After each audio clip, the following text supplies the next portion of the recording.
na mabilang sa daliri ang iba't ibang nagawang salang hindi malimitahan. Paulit-ulit na binabago lang ng sapilitan, at kung babalikan ay halatang walang destinasyon ang kahihinatnan. Kaya mas pinabuting sa tala ko na lang ipaubaya, o kung tadhana isang ayong matamaan ng ligaw na bala. Bahala na si Bathala sa pasya at panata para matabunan mga nagawa na salang. Ngunit hindi mo ako pinagpalit sa mga mali ko na dinadaing. Laging hinihiling na hilumin mo ako sa mga gawing nakasanayang kapit sa patalim, lapit sa malagim. Kahit saan mo man ako dalhin, laging nakatingin sa aral na nakatanim. Tangan sa man ako makarating. Sa pait na aking naranasan, inalaman dapat na gawin.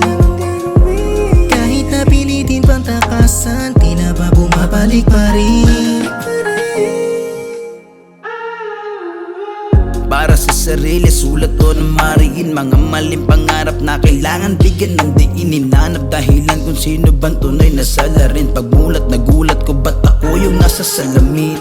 Laging babad lang sa istumat mariwana kung anong meron sa bukas ko. Ngayon bale wala na extra shock, herorang ko ka paranoia, nekotina. Kung hindi ka dumating ngayon ako baka wala na. Mula na makipagtao, pumatas at magkatrabaho, sa oblo hanggang sa tablo, dala ko aral lang kanto. Iba't ibang mga karanasan na rin ang aking nakainkwentro, at sa bawat kabanata lahat ay nakalahad sa aking kwento. Kaya sa bait ng aking naranasan, inalaman dapat na gawin, alam ang gagawin. Kahit napilitin pang takasan,